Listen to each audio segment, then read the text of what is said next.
My name is Darrell Shumpert. I'm a pastor, prevention educator, and someone who cares deeply about our community. 2 days ago, I stood right here and presided over the funeral of a young man in our community who died by suicide. It was one of the hardest things I ever had to do, and I'm reaching out to you now, asking for your help so that I never have to do that again. Many of those of you who knew this young man, you're grieving right now. Many others who did not know him well are suffering with depression that is compounded by the terrible loss of a young person in our community. There are many painful, unanswered questions, many in which will never be answered. There is no simple reason for suicide, and it will never make sense to those who are left behind.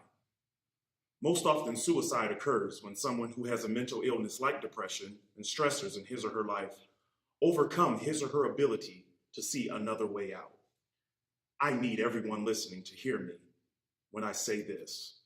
There is another way out. Suicide is a permanent solution to a temporary problem. We can come together to solve temporary problems, even when they seem overwhelming.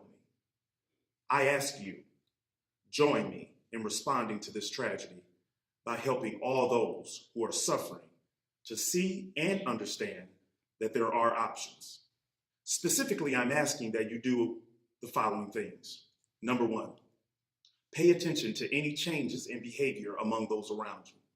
For example, increased irritability, crying, sleep disturbance, talk of suicide, lack of participation in activities that the person used to enjoy are just a few of some of these signs. Number two, talk. Reflect about what you see without judging. Talk specifically about the behaviors, changes, and communicate that you care. For example, you might tell someone, hey, I've noticed that you used to come to church. You used to help out afterwards, but I haven't seen you in a while. And when I check on you, you seem to be feeling down. Ask this question: how are you really doing lately? Number three, be prepared to listen. Hearing about someone's pain can be the most difficult thing to do, but I want you to resist the temptation to minimize their pain. Oh, you'll be fine, as an example, or just shut down the conversation. I want you to ask open-ended questions rather than yes or no questions. And I want you to thank the person for sharing private information with you. Number four, ask if the person is thinking or contemplating suicide. If the person is not thinking of suicide, the question will not cause any harm. If the person is thinking about suicide, the question could be life-saving. You can simply say, it sounds like you're in a lot of pain. Are you thinking about harming yourself? Number five, if the person is thinking of suicide, do not leave that person alone. Please call the crisis hotline.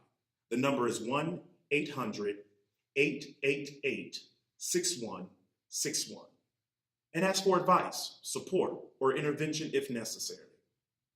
Number six, if the person is not suicidal, ask how you can help. Provide the hotline number, which again is 1-800-888-6161, and the crisis text line, which is texting the number 4 and the word hope to 741-741. Reconnect with the person as often as possible just to check in and learn more about how to help someone who is struggling. There's also this great app.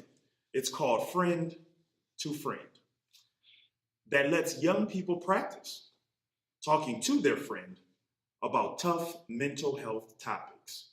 If you're an adult, there are many free training opportunities available to you through the Lorain County Board of Mental Health at lcbmh.org.